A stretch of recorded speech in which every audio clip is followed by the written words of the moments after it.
Hello, everyone. Welcome to this live transmission. As you can see, we're very well packed up. We have a powerhouse today, right? Wherever you are, from wherever you're watching us. I have Frank Rogala with me and Nikkiana Jones. Hello. We have very interesting, important topics to cover, including the disclosure in Mackinaw conference that it's pretty around the corner. All of you will be there. Yes. Yes. Exactly. We both were invited, so thank you so much. Come to it. Yeah, and I'm really excited about this, and it's going to be a 3-day event. It's like on it's coming up quick, so you got to get tickets quick. It's coming up on August 31st, 1st and 2nd of September. So like right before Memorial Day. Like what is that? A Tuesday, a Wednesday? It's right before Labor Day. Right before Labor Day. Right. It's like a Monday, Tuesday, Wednesday. So yeah, like, and there's camping options, and there's a lot. There's going to be CE5s where you look for stuff, and it's like cool community and stuff to look at. So wait, who's all on the roster? You got the Emery Smith, JP, Traver Grassi, us, Aaron Kuhn, Scott Walter. Okay. I mean, it's like any other conference, in Ezra, people may not know her that well, but she's a physicist that's worked with Nassim Haramein, and we've got, a lot of us have been on digs in Mexico in a certain place, right? And she was on one as well. So, and also Trevor Hawk will be doing something virtually. We're going to work something out because he really wanted to be there, but he's got something very important happening with some scientists at the University of Arizona right at the same time. So cool. I think just like the topics we were talking about and watching the intro to this, I'm thinking this is so perfect. I love your intro. The music makes me go like, oh. So before Nikki gets started, because we started chatting, right? And I think we're going to have a little bit of a, because I've got a story too that I might have told one or two of you a bit about. So we both, Nikki and I both have a recent shape-shifting story that here's the thing, I'm visualizing, I walk out on stage, and talk to everybody, and we're going to have people that are not really acquainted with this world, right? It's going to be some very new people. And so I'm going to ask them something like, how many of you can say that you were taught something that was wrong that you now know is right, and then get the right. Yeah, and then I'm going to ask how many of you were taught something that was right that you now know is wrong, hold your hand up, right? How do you know what you know? So I'm saying that to preface what you're going to hear next, because we talk about physics, we talk about quantum physics, we talk about timelines, we talk about things that are not considered normal, that every day people are getting up, going to their job, making their coffee, whatever. Right. we are coming into a time when things are going to get slippery and weird, and people like this are going to be people who can help those of you who have not been really paying attention to what is really going on, right? So Get with the program.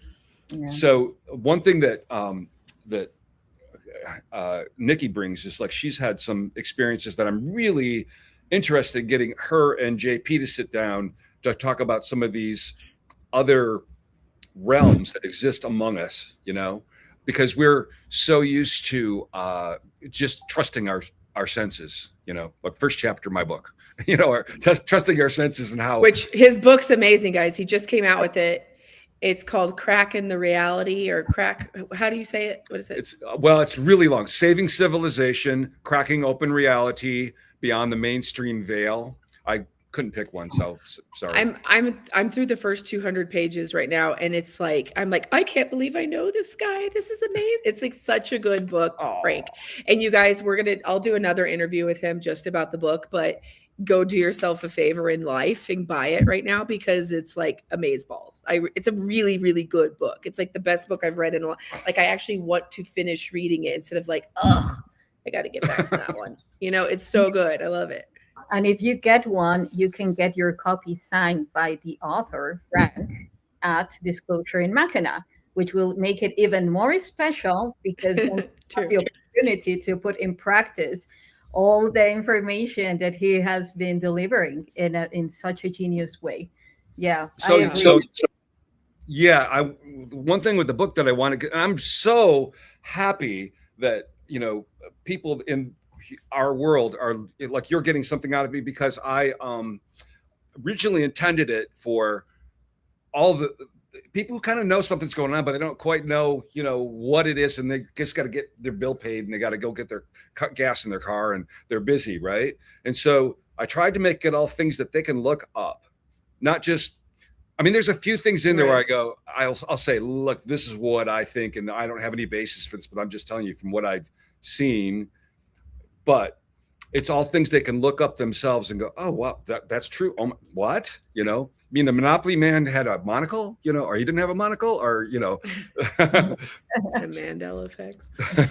So what it will also help you when you think of things that sound like, oh, that's just imagination, or that's, you know, that's belongs to some fantasy book or whatever, to realize that we're living in a very fluid universe, and it's going to get more fluid. So the quicker you understand, I mean, if you see a lecture by YssaH and she starts telling you about how the universe and the geometry works together, and how it's connected, and how everything is basically a fractal of everything else, you can get a little woozy, but when it settles in, it all makes so much sense. You know, it's like, it's not a mystery. People that have a hard time believing in spirituality or God or whatever, it's because we've been cut off from really connecting and understanding that a lot of the ancients and a lot of the indigenous people still have.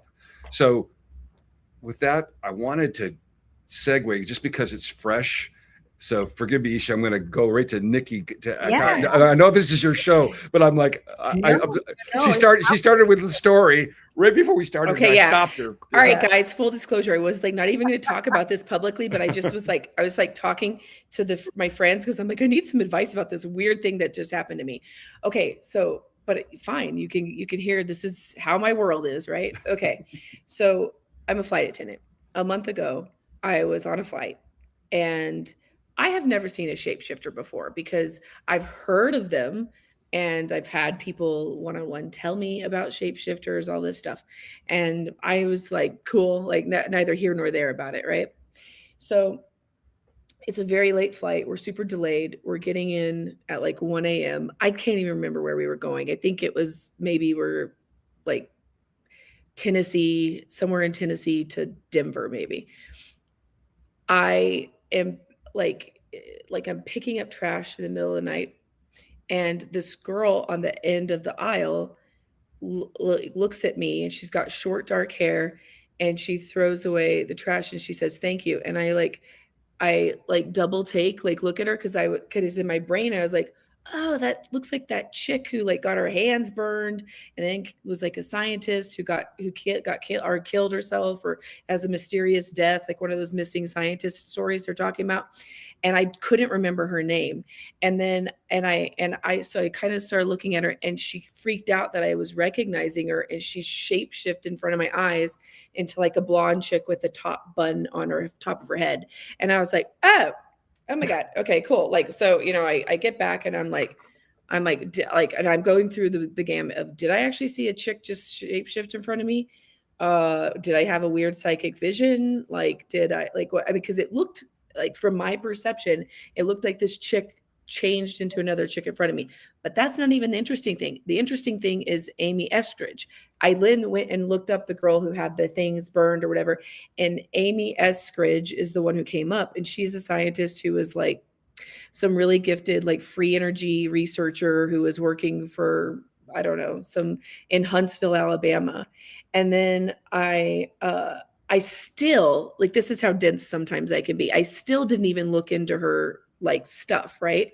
And then a couple of weeks ago, or like a week ago, I told this shapeshifter story to my friend Tyler, who was like, oh dude, I just watched this Michael Salla video, and this Uber driver had Amy Eskridge get in the car like a month ago, like about the same time I saw her, and tell him that she's still alive and she's working on all this free energy stuff, like underground and like a bunker in Alabama or something. And then so today, like right before I got on here, I decided to finally look up what this girl actually talked about.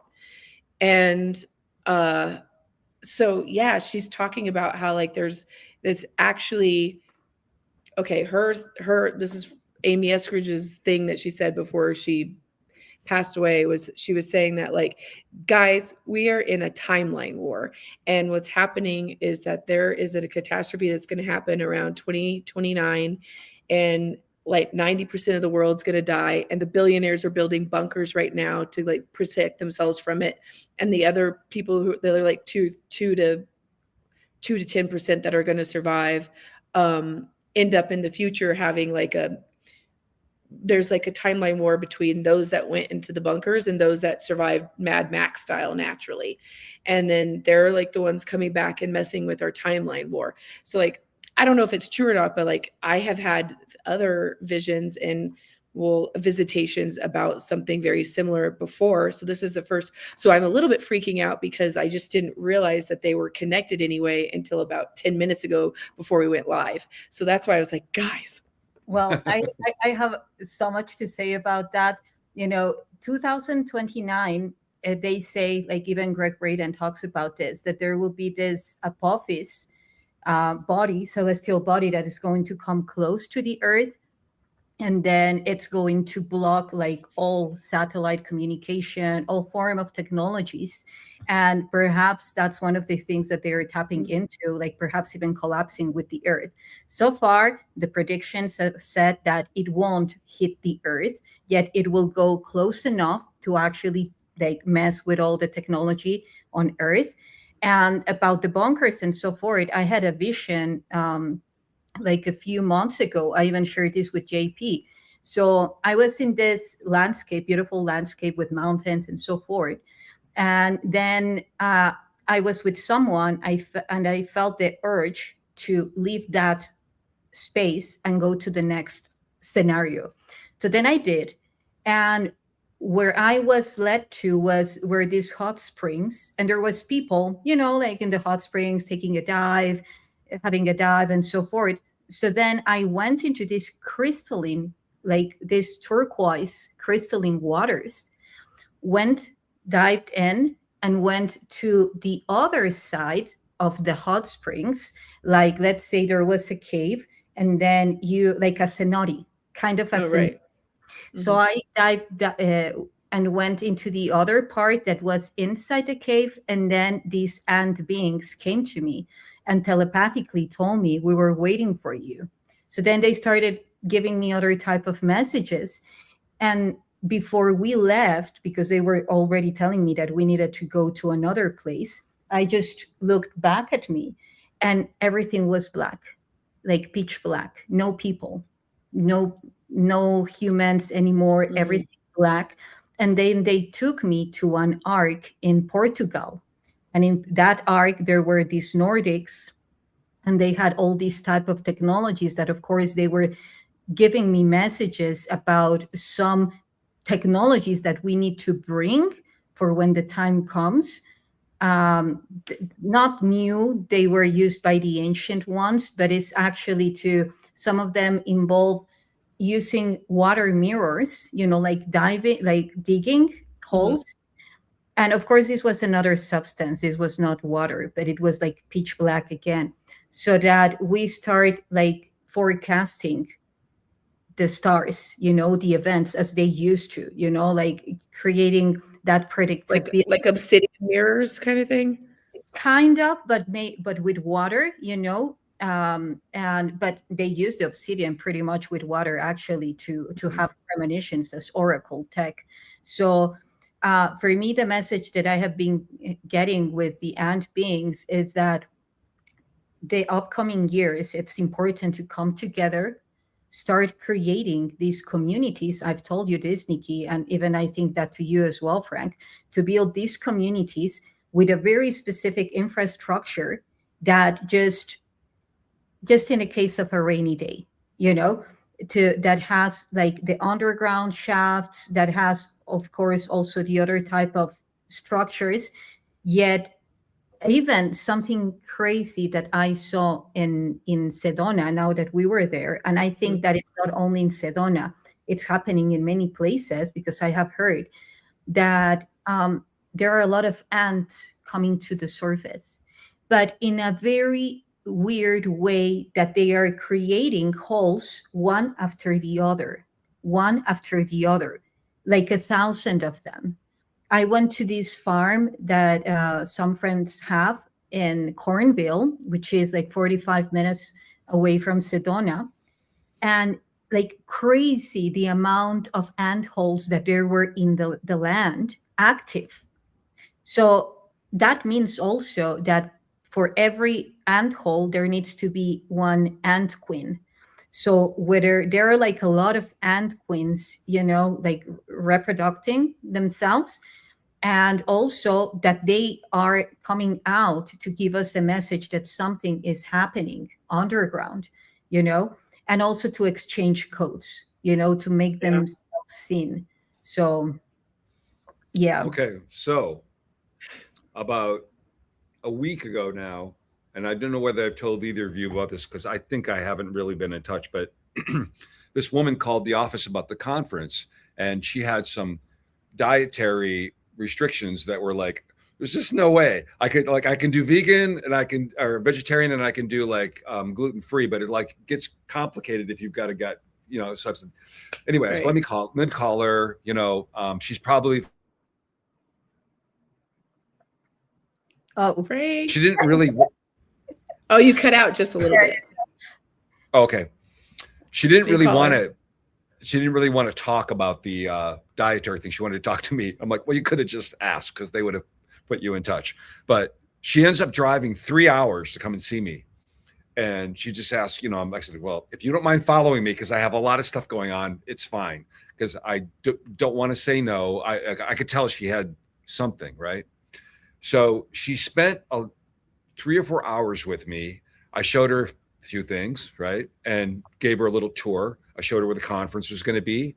And she had worked with two of the guys in the Montauk Project. Shoot, if you say their names, it's like those guys had looked for her because, and they've now both passed. And she showed me a video of her interviewing both of them at their homes, them showing the frequency. Both of them had been working on really crazy, interesting technology stuff, right? They told her, they found her, they said, we manifested you as a baby from the future, and you don't know anything about it. And we needed to tell you. And anyway, so they were basically kind of reading her in on what was going on and why she was here, because she's one of those people that felt dropped off on a spaceship kind of a people. Okay, that's not even the weird part of the story.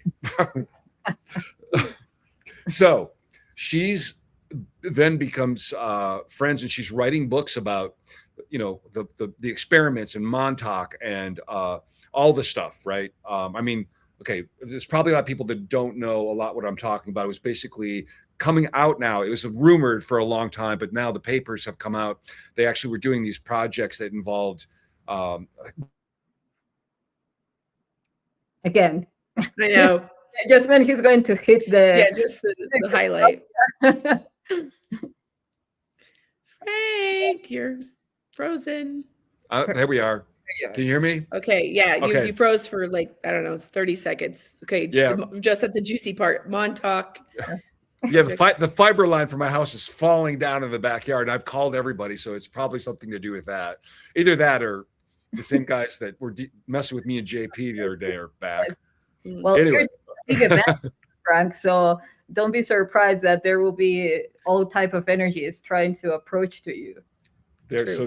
So Montauk. So they had recovered just some of the documents they've recovered, or like a power bill for this base that was closed that was costing back then $27,000 a month of power, right?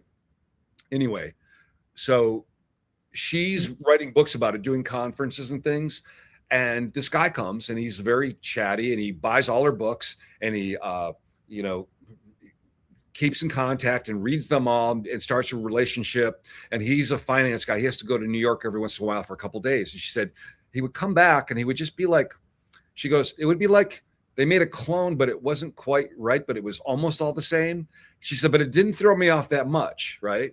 And she said, but then I would get pregnant, and 2 months pregnant, and then it would just be gone, like no miscarriage, nothing. We've heard these stories, right? Yes.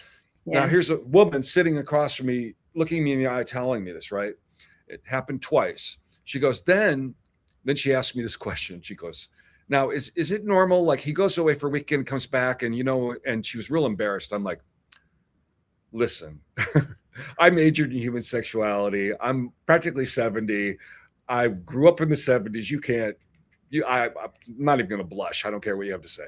She goes, well, his male part, is it normal? He goes away and it's like this big, and he comes back and it's this big, after 4 days. And I was like, not normal. I think we both know the answer to that, right? Like, you don't need to ask me this, right?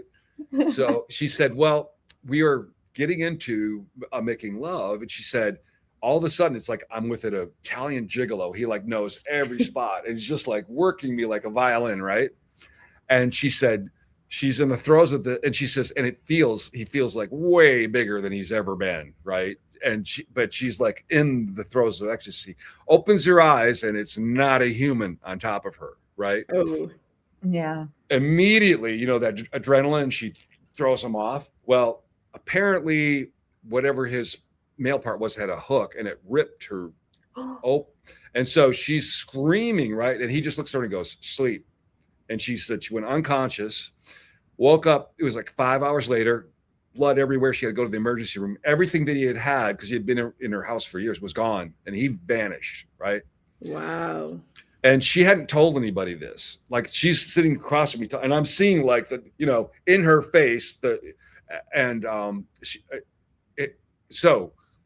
I mean, that was a couple of days ago. I had somebody look at me. I mean, this is not the first time. Billy Corgan, the lead singer. I was going to say, Billy Corgan of the Fashion Pumpkins had a similar story. He was in the middle of Cordis, and he said the chick literally shapeshift in front of him. And he's talked about it in public, and he won't say the name. It's somebody actually prominent, right? So these things sound crazy, wacky, whatever. But like the first chapters of my book, I'm talking about, we are blind. We do not know what's going on around us. And it's been on purpose that we've been blinded. We are being used, and these things are out there, and we don't really know what is going on, right? I mean, we need our intuition, our senses of being able to have that gut feeling. It's one thing when you hang around with like Emery or JP, those guys are just completely in their gut, that like they feel something, they immediately they take it seriously. Like in the middle of the interview, when JP jumps up and goes and looks out his window, there's a shade like right in the middle of the sentence, right? and there was somebody in his driveway pointing a thing at him that he could feel. Put his helmet on. So anyway, it was just so interesting that you brought that up. This just happened. I haven't really talked about it a lot because it it seemed like a real kind of personal story and kind of traumatic. And probably Preston Nichols was one of the guys that she had looked her up and she has interviews with, because it probably wouldn't be really hard to figure out who she was, but she was completely traumatized by it. And she's kind of gone out of this world. So her stepping her toe back into disclosure at Mackinaw was kind of the first thing for her to kind of come back into this world, and you can imagine that. I mean, what kind of a violation is that? I had horrible physical things happen to me similar from the time when I was 10 years old. That there's a video online if you want to look it up. My name with UFO, you'll find it. But I was talking to Corrado Malanga and his people in Italy, and not many people here know about him, but there he is revered. I mean, that conference room with 1,000 people for the second Sphinx was there because of him. And I was just talking to these people today. I said, can I talk about this? Because he has not put his stuff in English because he says he doesn't want to be murdered. But he's starting to do things in English and we're helping him, right? He has a test he can do on people to tell whether they've been messed with or if they had implants or whatever. And then he's also got a therapy thing for people because it's traumatic. Like there's a morphogenic, you absorb it, even if you're not remembering it, it's very traumatic and you hold it. And so he's got it's a incredible source of information, and he's very scientific, but it just has not been exposed to us here.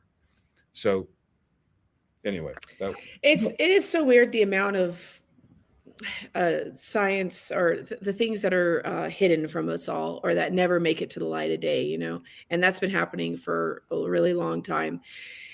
I don't know. I feel like something is in the air is changing. Something's changing. And I also feel like we have a lot more control of timelines than we think. So that is what we really got to we're not hopeless or helpless to any of this. I think there's, go ahead. Well, actually, if we go through the quantum theory, the unified field, we are capable to tap into any possible timeline for us to bring it into this reality. We are that powerful.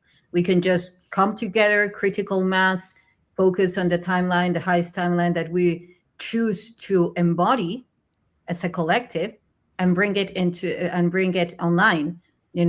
Like, for instance, when you were talking about the shape shifting, you guys, I was like, well, I also can shape shift, not in that way, but I have been taking photos where people say, like, who is that? That's me, depending on the frequency of the temple where I am at, or the codes of the space.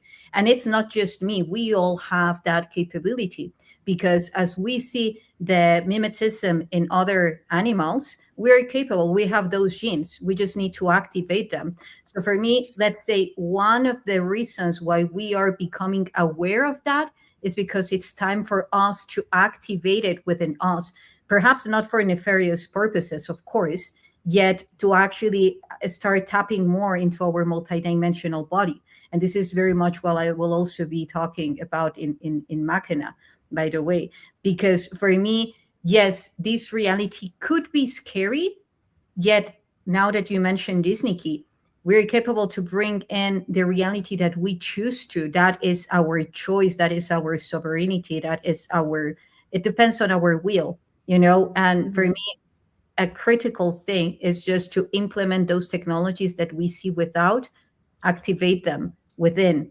all those crazy technologies. Because I don't want to live in Mad Max, and I don't want to have a bunch of, perpetrating aliens coming and doing whatever they want to do with us, so I'd be like, cancel, delete. I'm going to write this into the reality. I don't know. So the one thing I'm embarrassed of and proud of at the same time is, if you watch the video when JP jumps up and he sees the person outside, immediately my hands went like this because I'm used to like protective barrier, but I feel it go through my hands. I was like, and I'm thinking, okay, I'm on camera right now. Nobody knows what I'm doing. So I kind of like moved the hand off to the side because I was like, protect JP, because this is one thing that I also want to get across at this conference is exactly what you're saying, is that the only reason that we have no idea how powerful we are is because we have been told we're not powerful. We have been told we have to have this guy handle this, and this guy has to do this first. We have to look for this answer. We have to take back our agency and our connection to the divine spark. And as we do, everything becomes much more commandable, within our command, right? And within our control. So I think because we were telling like these freaky stories, and it can be a little terrifying. And that was exactly, actually, I just 2 days ago, we have mutual friends that are working on things in a foreign country, and there's this demon coming forward and trying to take credit, putting everybody else down. And he's got another doctor with him who's like been spreading horrible stories about this like Christ-like friend of mine that's like just been working his ass off for years to make this stuff happen. And I could just sense this is not normal, right? So Tony, okay, I'm not going to say the last thing because I don't have permission, but famous remote viewer, because I was like, it became apparent to like a bunch of us this was going on, and so a group of remote viewers looked into the situation, right? So remote viewing, just for anybody who's not acquainted, is you can look it up. This is something that our government's done. They actually have, their procedures online and things that you do. But I literally have had the experience. I was with YssaH once on the dig when I had a remote viewer in Australia telling me about a tree with a vine next to a cave, and she drew it, and it was like, well, that's where we were digging, right? We had written numbers on a piece of paper, and I sent her a picture of it. That's all she had. She didn't know anything else.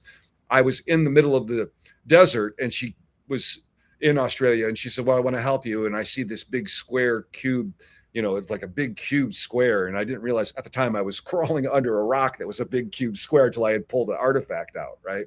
So I just say that because your government has, and other governments have put a lot of time into studying that it's a real thing. It's there are stories about the guy that saw the Russian submarine that was completely didn't fit any other scenario, described it perfectly when it was going to be put out. There wasn't a channel to launch it, so they thought he was crazy. And then right before it was launched, they dug the channel and put it out.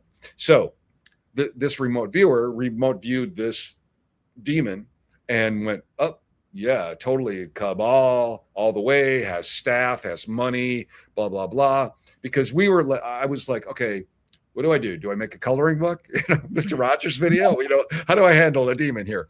And because sometimes, and then JP is spooky, right? So right in the middle of the thing, he's turning to me and he's going, now don't be putting wood on the fire because the fire gets bigger, right? As I'm thinking about this. And then JP is the reason this conference is happening, because I said to him, I said, JP, it just occurred to me, I thought that you misconstrued, our conversation about going out with a bag and a pine cone. That's a whole nother story, right?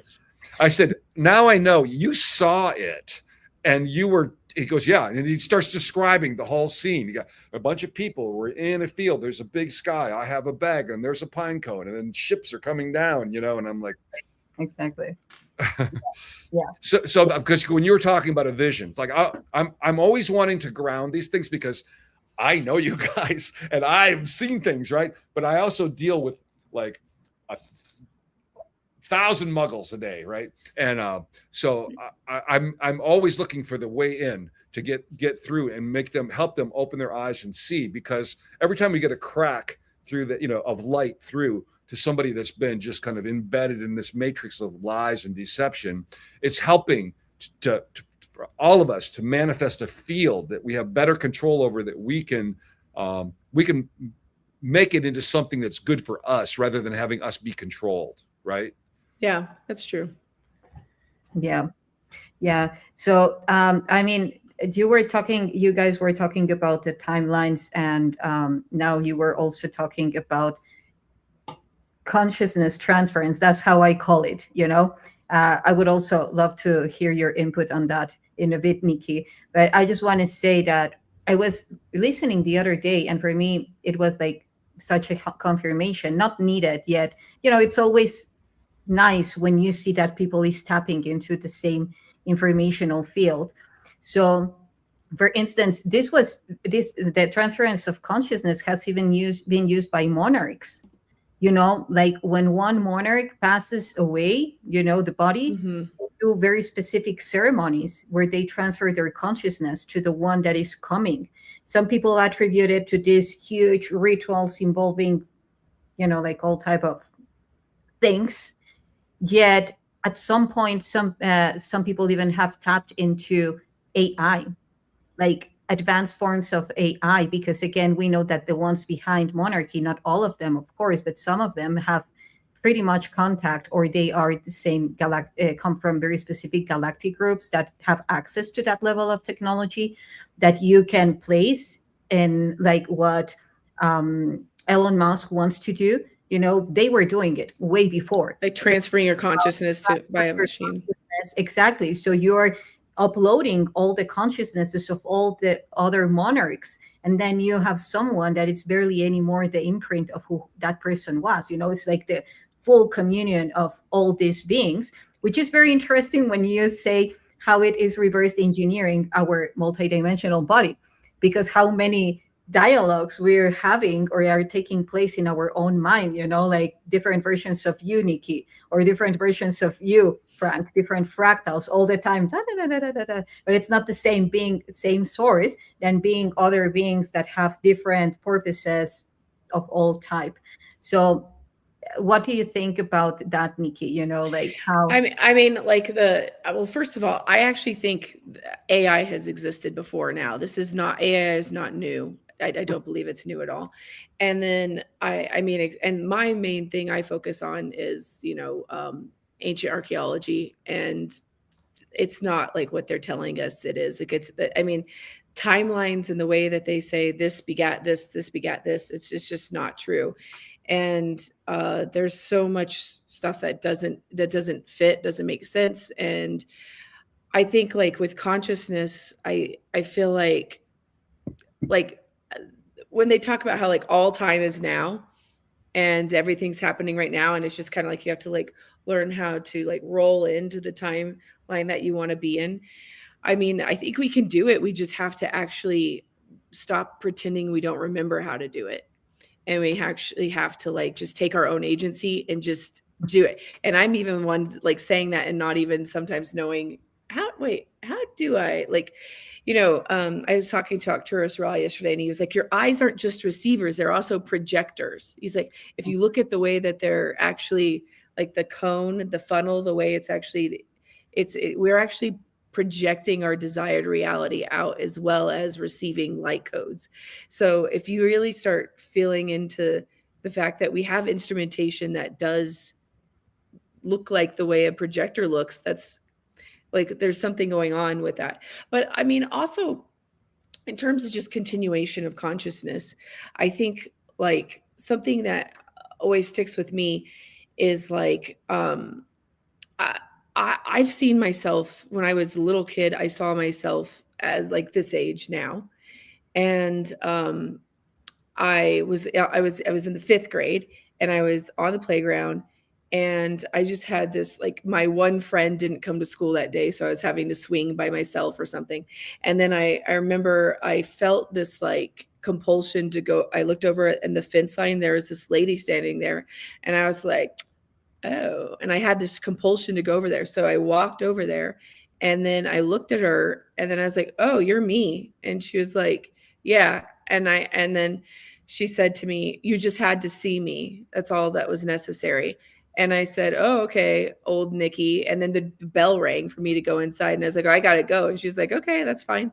And then I left, and I told my mom, I told the teacher, my mom's like, why are you talking to strangers like that? Why would you just go up and talk to some strange mom? Nobody believed anything I said. So I was like, all right, whatever. But I've known that time travel is real since I was a little kid because I've seen my older self. Now I guess I probably should go back to my elementary school soon or something like now, because I'm about the age that I saw myself at. I don't really know. But I do think like time is bendable, it's fixable, and it's like there's so much happening with people talking about like, I'm not scared of losing consciousness and then like having to continue it on in some like weird, like material reductionist way. Like I've taken enough psychedelics that I've like busted out that I'm like, we're gonna be fine after this, guys. It's okay. But I think there's the people who are really wanting to hold on to this their limited framework, like the billionaires wanting to transfer themselves into machines, are just really ultimately scared of death, and then they have no confidence that there's anything else after this. And believe me, I mean, you don't have to believe me, but I'll just tell you from my own experience, it's this is not the best there is. There's Yeah. cooler places than this, and but at the same time, we are here. We decided that you chose to be here at this time. Why'd you choose to be here at this time? What are you going to do? Like, I don't know. Like, you really ought to examine what that is for you, and don't like have somebody else tell you what that is. And it should be its own thing. You So know, go ahead. Go yeah. ahead. Yeah, well, I want to ask you later one of your experiences as a kid, Frank. I just want to share before, because there are a few things. One, when you saw yourself, Nikki, like you created that paradox. Yeah. This is what I have been tapping into that will be taking place yet now with the versions of ourselves, not everyone, of course, but the light version of ourselves, our plasma version of ourselves, which is where we are heading to. So I have seen that many of these technologies of these plasmoids, spectral spheres, and so forth, one of the purposes that they have is communicate with ourselves, with like us with ourselves in this version, to actually create that collective paradox that will generate such a torsion in the space-time fabric, because we know that even though the continuum of space-time is of course non-linear, but the thing is that when we as an egregor start believing in something, then we're creating that reality, of course. So then that creates like anchors within the space-time fabric. So you create a collective paradox. All those anchors that were created through a belief system, they collapse, they release, and then we step up, we move forward into the alignment of the cosmic time, which is, just that recollection of seeing ourselves as plasma beings, where we are heading to. So that's one thing. And another thing, Frank, about what you mentioned, you and your drawing book, which I love, that is high technology. I remember I once was watching a cartoon with Sufi, and it's the name is Ladybug, and there is one guy that has a power of drawing things and then they materialize. And at that time, I was like, oh, that's cool. I draw, I paint. So, but then I started remembering that and I don't know if I have shared this with you, Frank, surely not with you, Nikki, but they would put me in one of the times that they would take me as a preparation for something. They would place me in front of tapestry, something that I would have like a huge emotional connection with.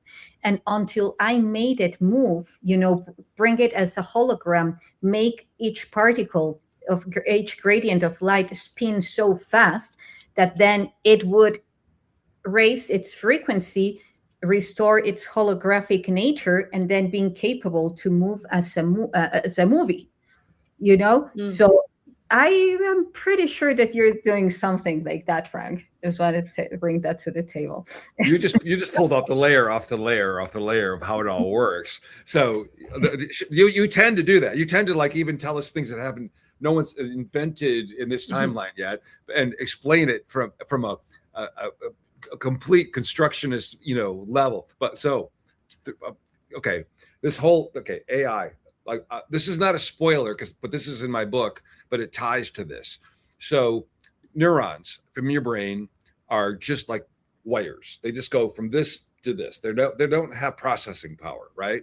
So they put a bunch of them in a petri dish and just a bunch of brain neurons, and then they surrounded it with electrodes, and hooked it to a video display with the game Pong, which is a very, very, very old video game where you've got bang, bump, bump. You're playing ping pong, and it's very slow, right? Now, this has no processing power at all. It's just neurons in a petri dish with electrons around it.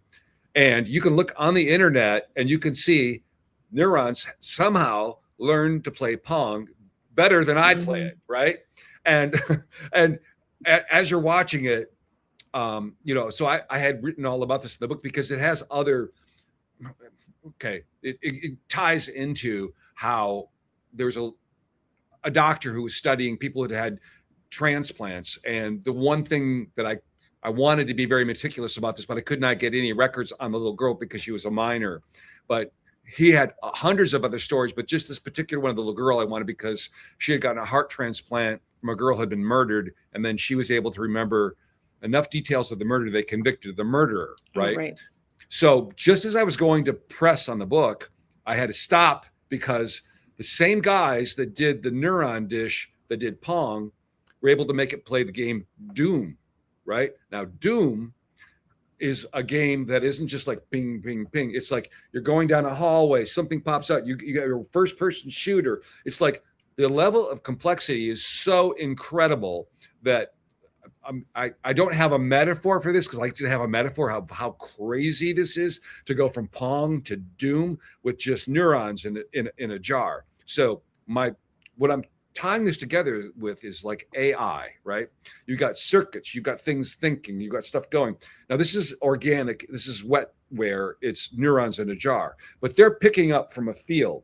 They're learning from the field because there's not a processor how to play Pong, now how to play Doom, which is like unbelievable, right? And then you've got a little girl who's, got pulled down this information from this heart, which is, it shows us we're antennas. This flesh, this blood are antennas.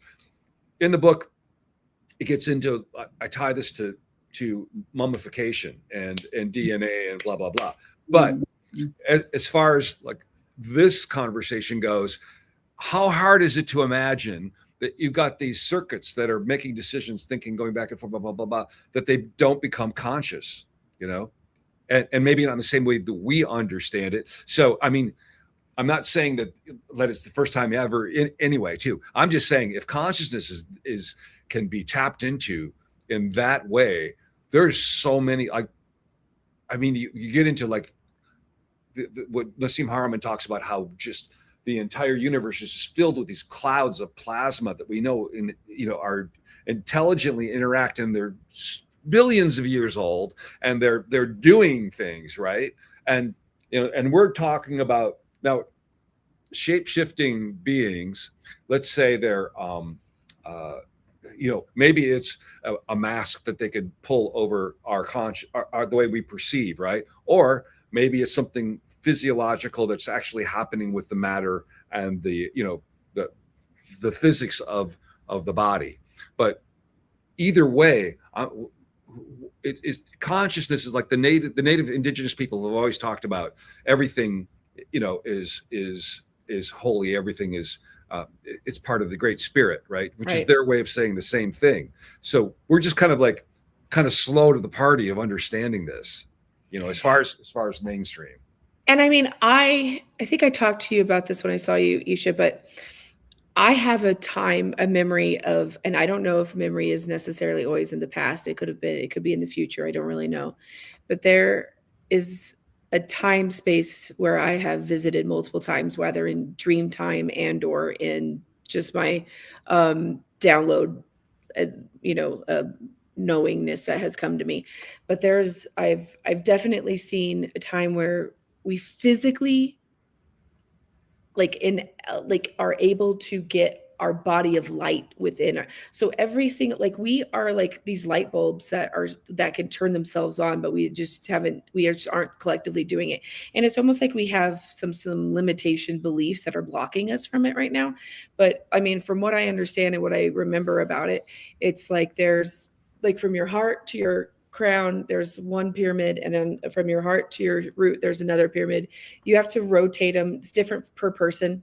Like you have to like rotate them so fast that they do merge into a Merkaba, but it doesn't even look like a Merkaba because it just looks like some weird, like when I've seen it happen in my thing, it doesn't look like this, but it is this, right? It's like the two have to go together. This is technically a Merkaba. And I actually do think like that's what the pyramids are. Like I think they're a pyramid on top and on bottom. But so what is that called? Oxahedron or whatever. Tetrahedron, the one that you have in your hand. This one's a Merkaba, but it's like an oxahedron is when like if you pull these two up, and then so it's like a pyramid on the top and a pyramid on the bottom. But anyway, like you have this within your like energy bodies, and we are more electricity than we are, like for me, DNA is just building blocks of a house, but it's not the architect and it's not the blueprints, right?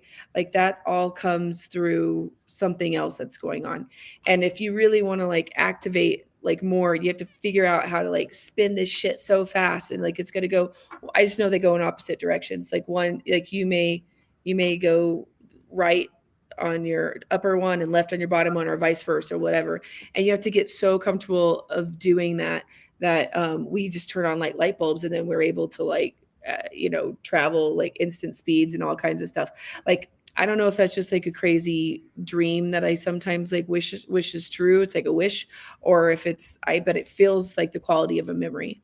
So that is something that we have to just like, and I think we have to ideate and say these things out loud, because we have to, like, there's going to be some kid or something that hears us and goes, oh yeah, I know, I remember that. I know how to do that. Here, boom.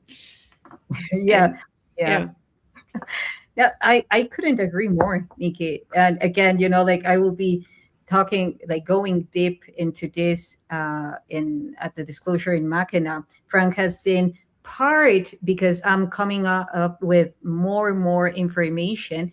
Yet the thing is that even our DNA, it's like when we isolate our DNA as just part of our biology, how we were taught, that's where, okay, so I have the information of my grandparents, great grandparents, and like even you can add the soul, like, yeah, my soul memories. But actually DNA is connecting to the information of the whole universe, is the space-time fabric. So even the structure, the geometrical structure of the DNA is space geometry, and that which you explained, as the Merkaba, it's beyond the cube. Kaba is cube, Mer is beyond. So it's how I see it sometimes is like we're in this incubation, until we fully remember, and then we unfold that cube, and then we become that Christ consciousness, which is the rainbow consciousness, which is the plasma consciousness. Because for me, like the information that I have tapped into and how they encoded it, everything in ancient textbooks, it says it, like they removed the parts that connect us to that electric field, to that plasma field, to that enlightenment. And it's like, it's just a matter of remembering, as you said, memory, like past, future, present, whatever, is just information. It's information that we're just bringing into our awareness, and embodying it. How do you experience it, Frank? You're making me, this is probably on point, off point, but the people that I know that have been in government programs where they get them to do terrible things because they'll say, oh, that kid's not going to remember anything because we're going to erase their memory, right? But then after about 11 years, it seems to be, it starts coming back because the memory is not in the head. The memory is out there. The antenna is still here. It still pulls it in. And so I also have a feeling that these memories that we're talking about, the ones of how to connect and change and adapt, like what our reality is, have been blocked, in a similar way. There's some kind of frequency, something happening, some kind of thing there. And some of us break through, some of the great masters break through, some of them come back and teach us things of, quieting ourselves and tuning in or whatever. But I feel like my intuition is that we are moving into a frequency or a space where there's just, they got no way. They can't do anything else, right? It's just going to happen.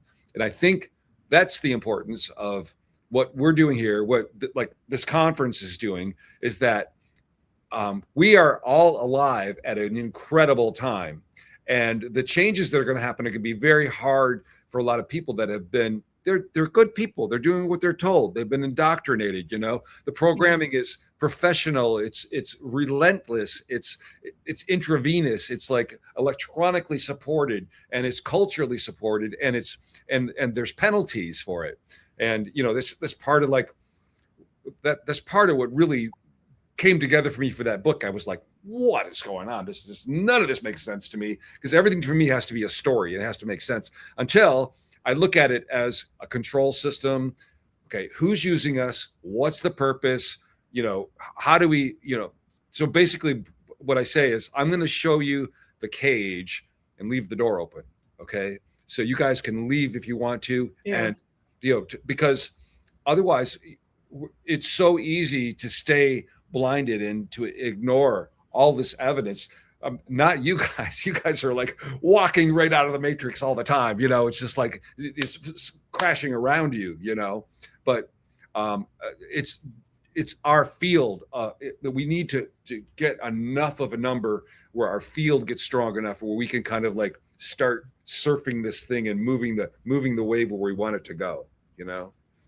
Yeah. And one of the things I think about what's important about conferences or meeting up or going to tours or going to, just stuff, like go meet people in person. Because we do deal with like, whatever, we were calling it 3D, but like we deal with real life all the time, paying bills and whatever, existing in the universe and reality. And that beats you down if you don't find other people that are also open to this being more than what's told to you.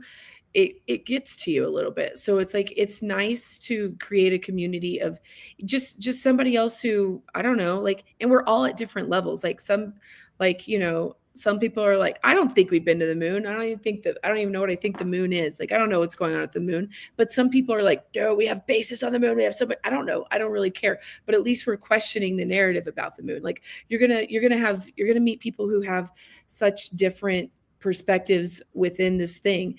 But the point of all of this really is that like we're like, no man's an island. We're not going to get out of this game alone. We've got to play together. Like we really got to figure out like, and I'm realizing that more and more because I'm typically to be a person who wants to be an island. I'm one of those people who's just like, yeah, I could figure this shit out by myself. Don't talk to me. But I can't, and I'm not. And we need each other's helps with things. We need little pieces of, I need your little piece of the puzzle. You need my little piece of the puzzle. And when you meet somebody in person and you get it going, yeah, it's Charlie. I love Charlie. Then it's very powerful, you guys. So don't underestimate the value of meeting up in person for 5D kind of things. Yeah. Thank you for bringing that up, because I remember Emery said that once you enter a conference and start connecting, and not firstly a conference, any type of this, like any type of event of this nature, once you enter, you will never be the same. And even though that happens all the time, when you get into this place with like-minded people, your DNA starts to activate impressively, because your codes acknowledge, like my codes acknowledge your codes. So then we start evolving in a like potentially definitely more than if we were at home, by ourselves, because you're amplifying the field, the unified field of resonance, of coherence. And for me, coherence is so important for light embodiment, for the highest timeline. You were talking about not Stargates, but all these technologies that are messing up with timelines. And what came to me is like the way that we have been going beyond that foreplay is by owning our DNA. Why?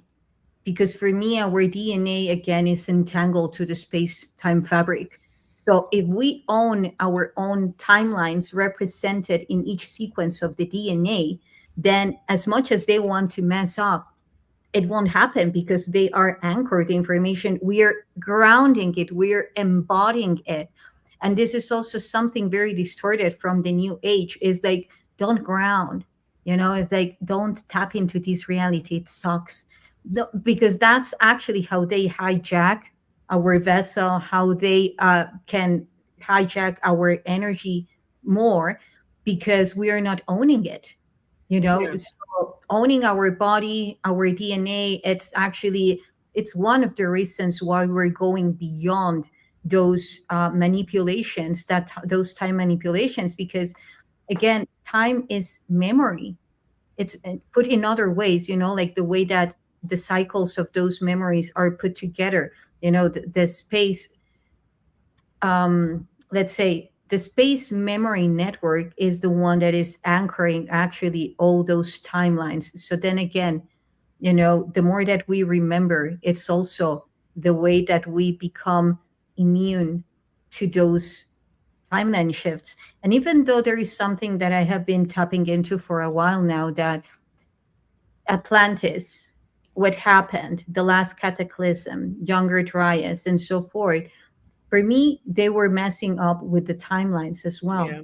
There were so many Mandela effects taking place. This is why you recall something, why Frank remembers another thing, and because all those things happened. So we're tapping into those different realities that truly took place. So they are trying to take us to the same place if we allow that. So you might say, Exactly. okay, so are you saying that in that time they didn't own their DNA? Because apparently they were highly advanced in their consciousness. The thing is that there was a rupture, what I remember, with the heart and the mind. It was very much everything left to the thought, and very much left aside the heart.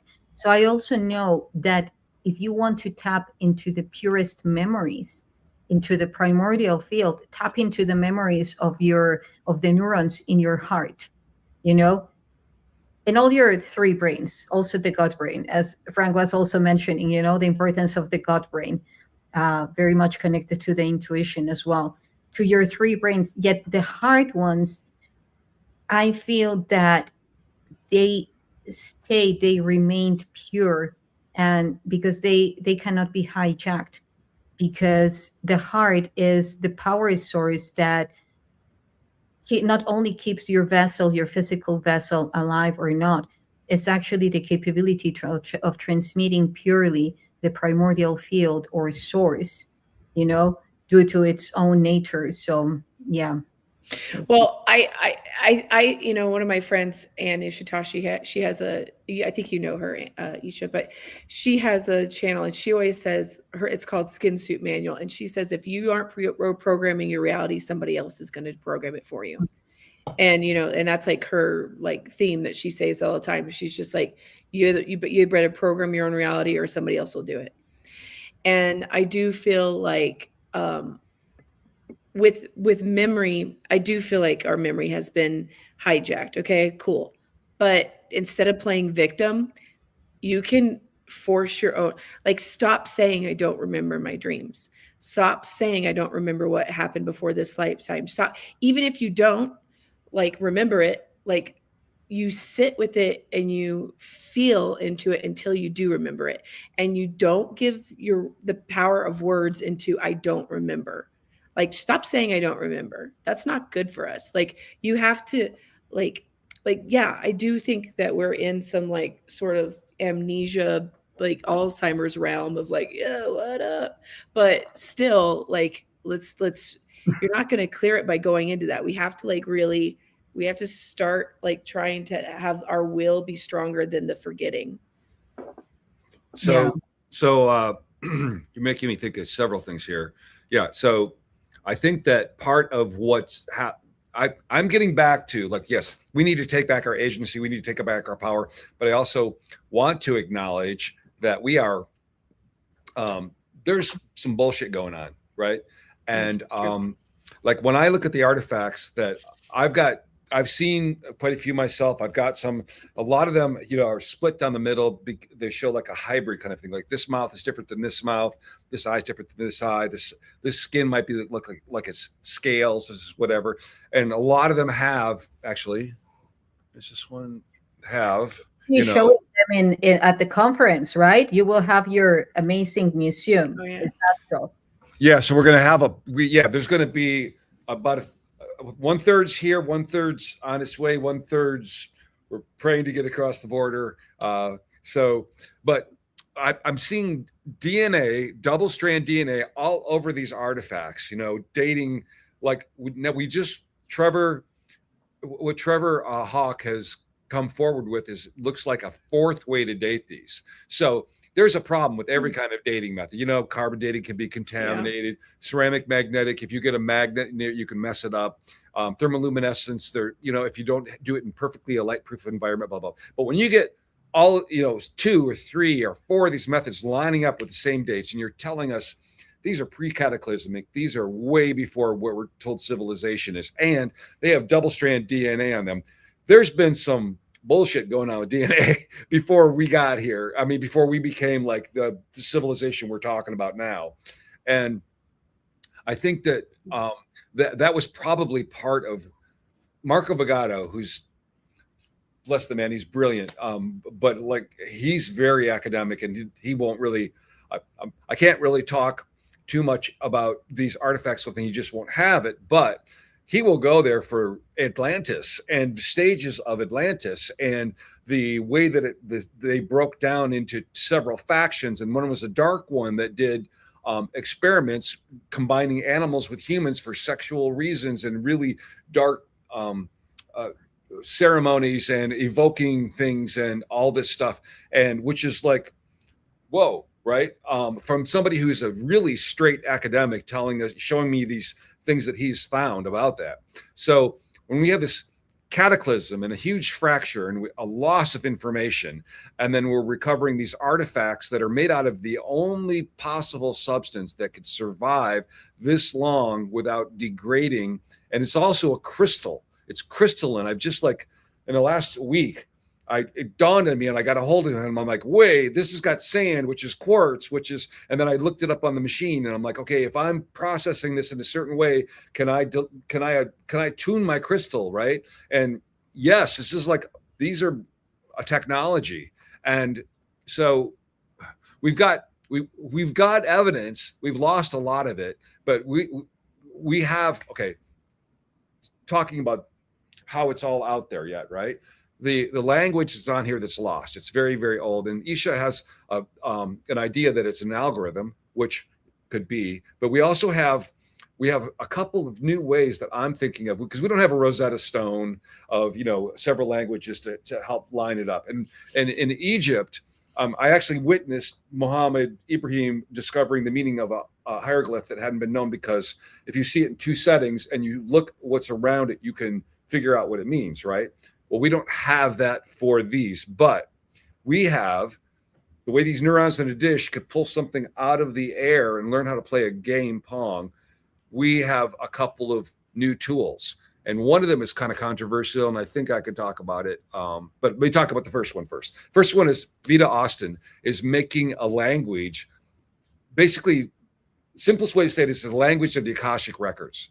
She's doing hundreds of thousands of partially frozen water slides to get this language that is like a universal language that's kind of imprinted, in the universe, right? And so the next step with this would be to take some of these thousands of symbols we have and then start asking it to help us read it. We also, for lack of a better word, and I wrote about this in the book too, because I'm kind of insufferable. When I write a book, I've like studied so many things, and I've got them all right at the tip of my tongue, and it's like, well, actually this, right? But the telepathy tape kids, they have, along with like knowing what somebody's thinking and knowing what, and all gathering at night at a virtual place at the hill, right? Right.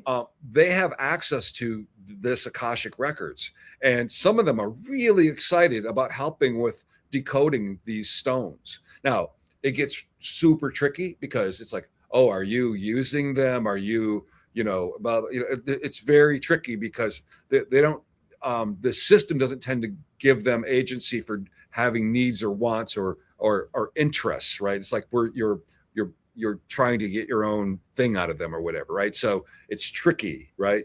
But there's some kids, and I'm not gonna say anymore because I don't want anybody tracking down or getting anybody in trouble, but they're very enthusiastic about helping with this. So not only do we have like the idea of this or the evidence of it, but we can like, use it as a tool. We got like between Vita Austin, like giving us the language, of the Akashic records, and we've got these beautiful, nonverbal autistic kids that are able to communicate it to us. So this didn't exist 10 years ago, Yeah.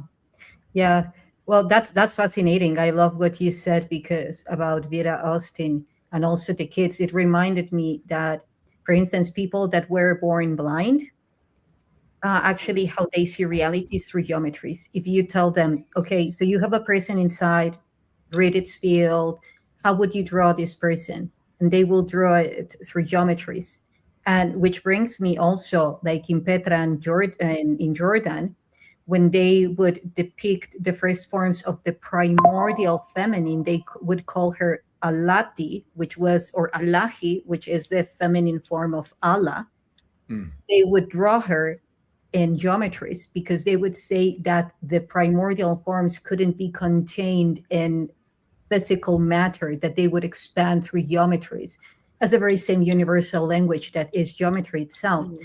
So, for instance, when I have read through this very specific system that I designed, the spectral geometry transceiver, now I upgraded it because I'm not only transforming geometries into frequencies, yet also numbers into geometries and then into frequencies. I just did that with the Mayan calendar and data frequency because the Mayan calendar is all about algorithms, numerical values. So I transformed that into geometries and then into frequencies, and then shared it with a group that I'm facilitating the online course for the plasma body activation. And they had these huge, intense experiences just by listening to it. I will share it with you guys. I would love to see what you felt, because it's not only that they're algorithms, it's like it's wholeness. You need to go through a whole process of reading. For instance, if you have very geometrical patterns, what I do is read the angles, because then the angles, if they are consistent and they are creating specific tokens, then they will lead to specific numerical values that then can be translated into more uniform geometries or space geometries, like more symmetrical, and then translated into sound. Because translating into sound directly those languages that are highly asymmetrical, and not random, because for me, they are showing a process. And there are different levels of reading them. For me, the ultimate one, which is how you activate those letters, is amplifying through your own plasma field, detecting and scanning from which part of your DNA or your electromagnetic field they are in resonance with.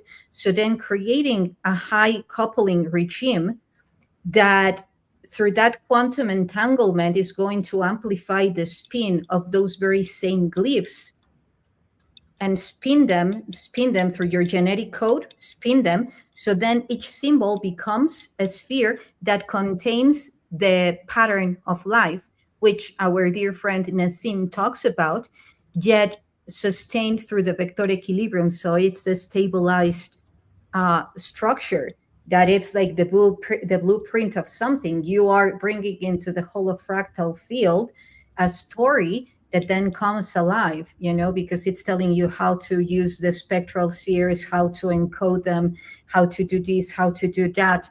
So there are different layers, and it's lovely. So it's like you're, instead of reading music, you're reading frequencies or something. Like you're figuring out how to. That's really cool. And Frank's book does a big section on language too, and about basically we're kind of, dumbing ourselves down in terms of like being mono languaged, and we just have shortened everything, and like whereas like hieroglyphics are, and even a lot of languages like Japanese has like where you phonetically are saying the word, it's like spelled out kind of how it is in English, but then there's those characters where it's like these images have meanings in their own self, right? So there's all this stuff that we're losing so much in translation, and like it's not like Sumerians little was, that's not like phonetic, like they probably didn't talk like 127 725 or whatever. I mean they these were some sort of symbols that translated like reading music. Yeah.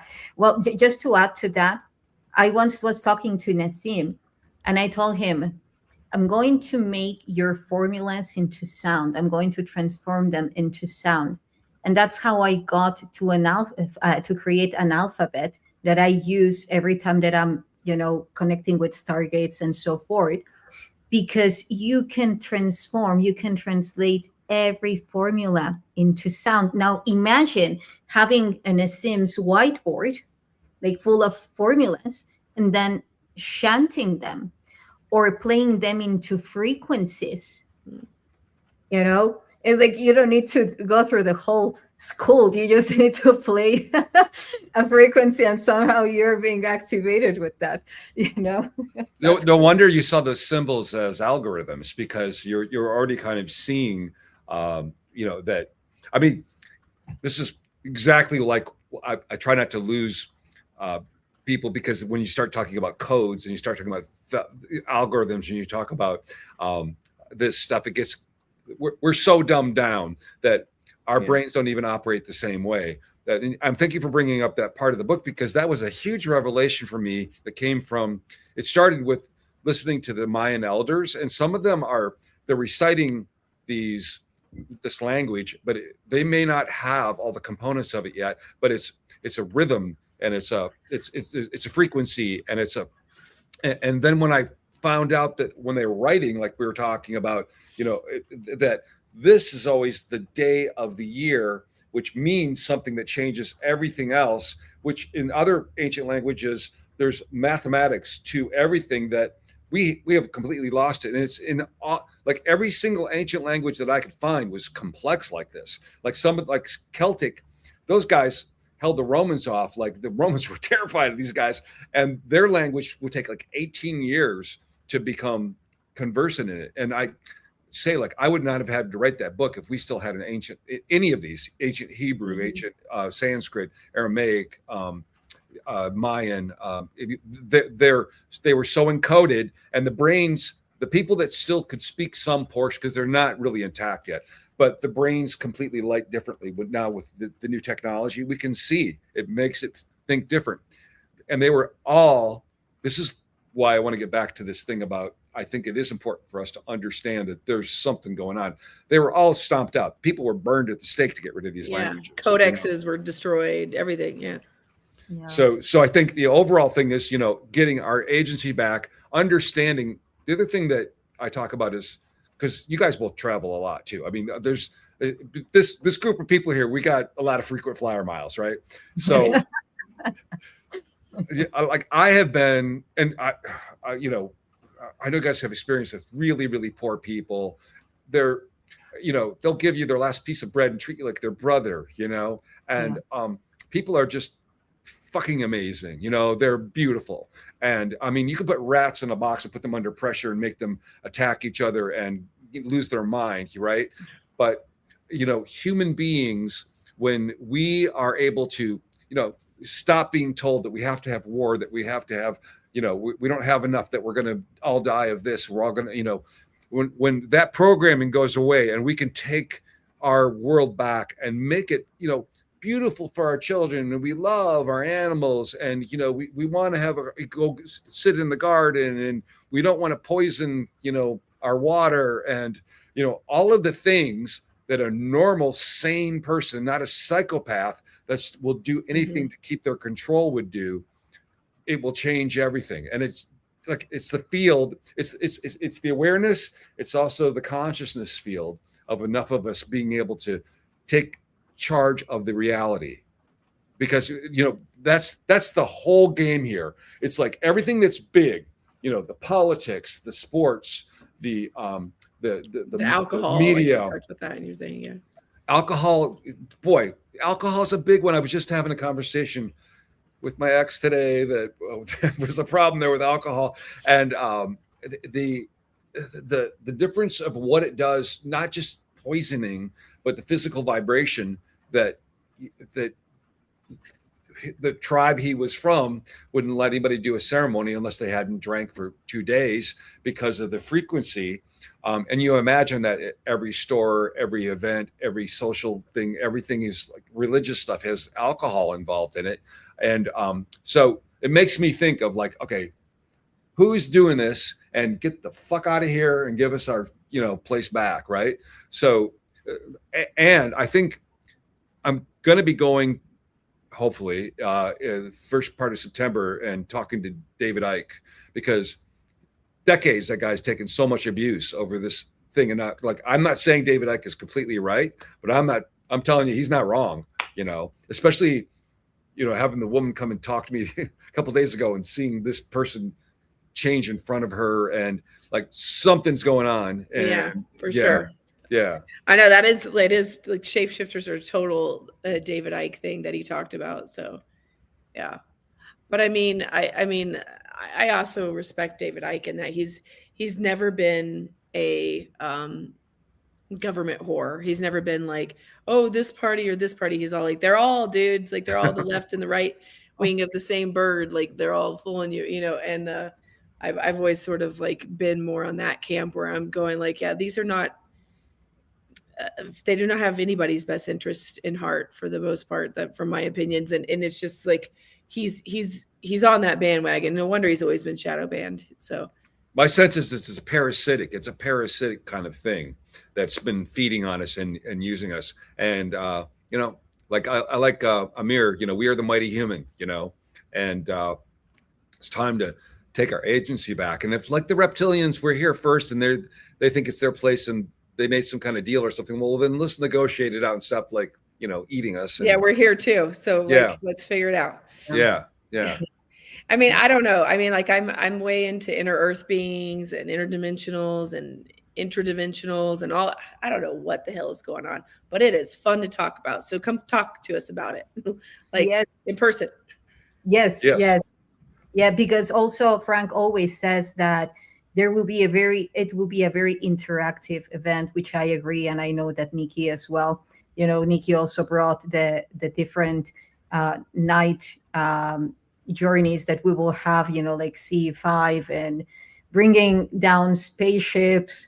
Perhaps you can jump in one if you want. We can guarantee the ticket going there, but I don't know. Not bad. Yeah. So that's sure. But yet we will be having lots of fun, lots of expansion of consciousness, and mainly, it's not all about the speakers. It's also about you who are coming and nourishing us as well with your presence, with your experiences. Because I'm pretty sure that you, beautiful tribe who are joining us, you have also many, many stories to share with us, and actually it's a feedback. It's an exchange of codes, with one another, not just one way to the other. It's like both sides. So I met Frank at a conference.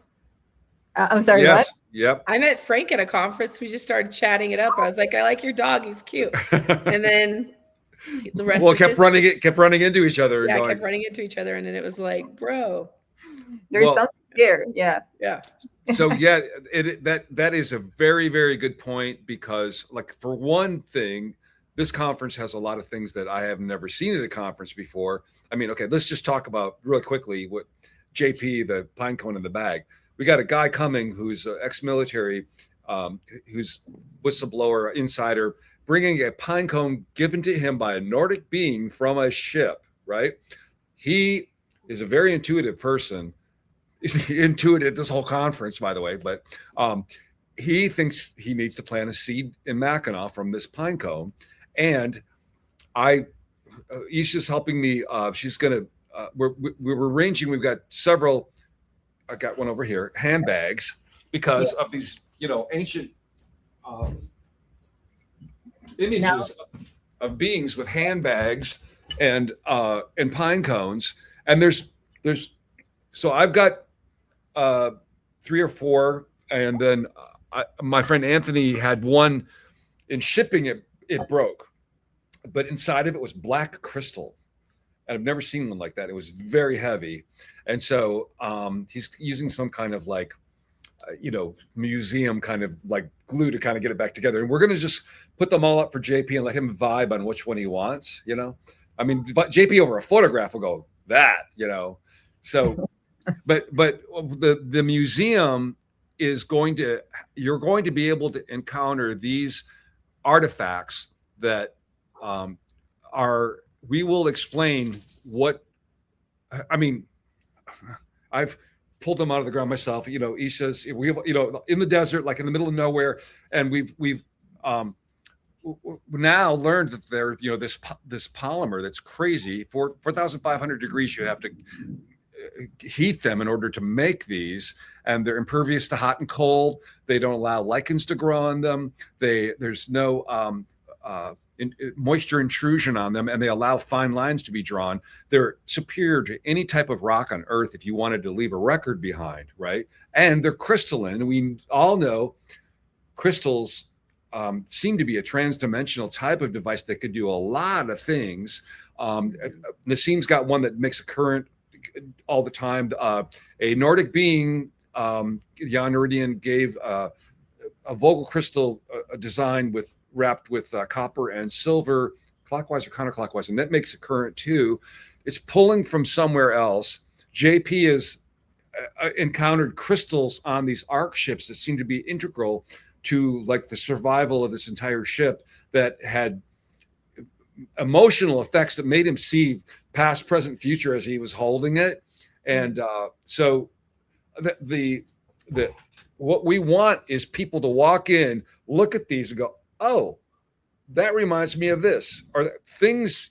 You may not be an archaeologist, you may not be think that you're an expert, but you're that space. I want to.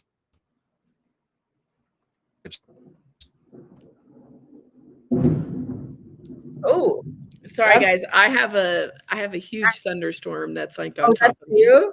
Yeah. Oh, cool. So I'm back. Do you see me? Okay, I'm back. Okay.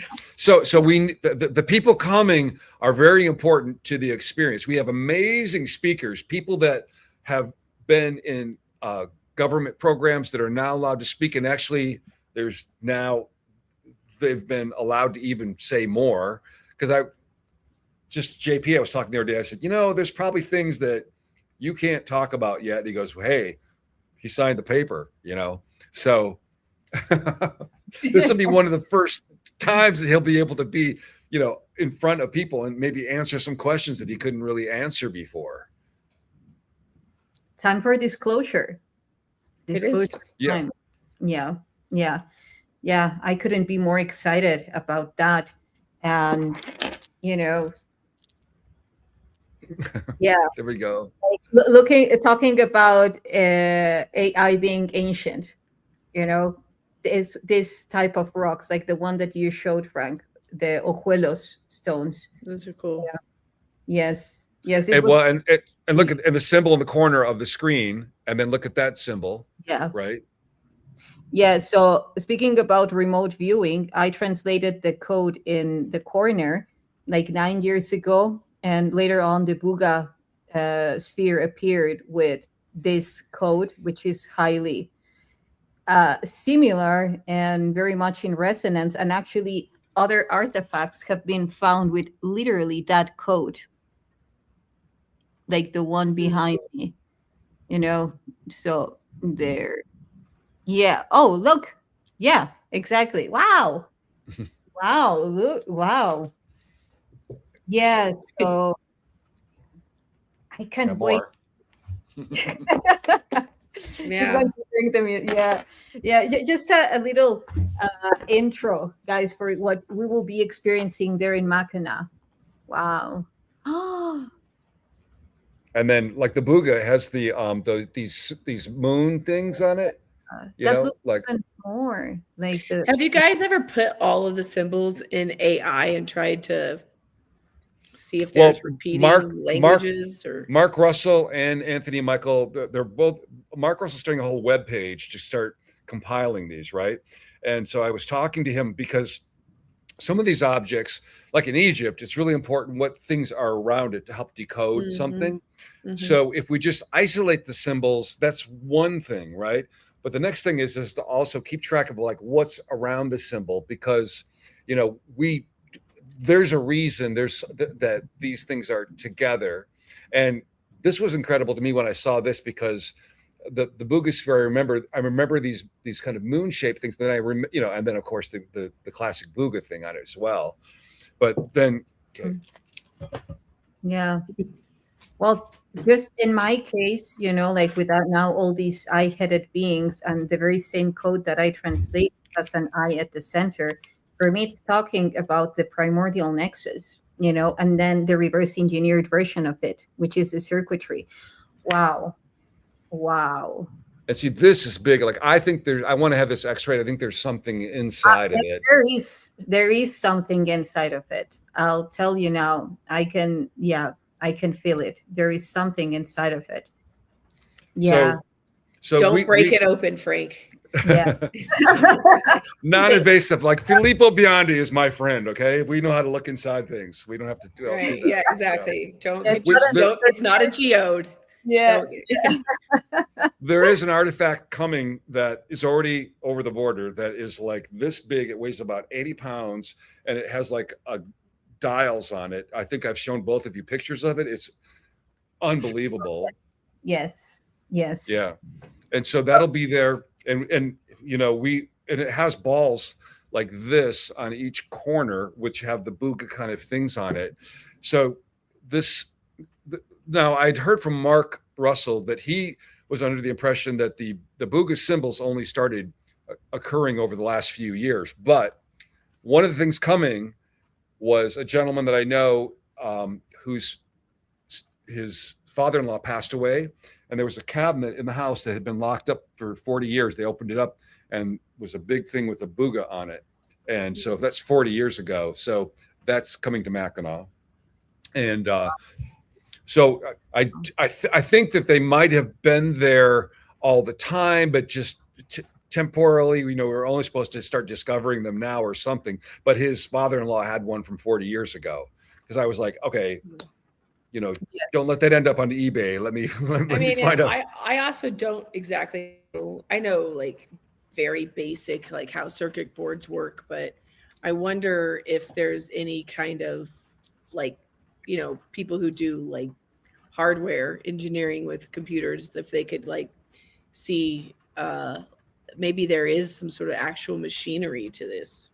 That's you read my mind. You see the temples everywhere, and mainly the ones in India. That Mhm. they rotate like you can spin the rock. That they have a specific sound. They were active.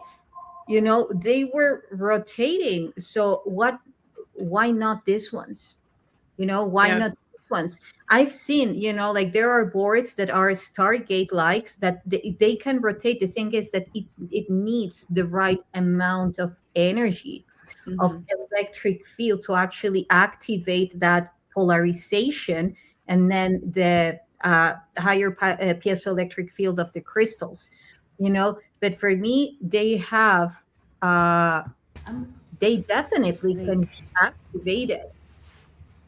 The I masculine. didn't mean to. I didn't mean to pop that up there that quickly, but I No. was just Oh, going to you did show. that? Oh.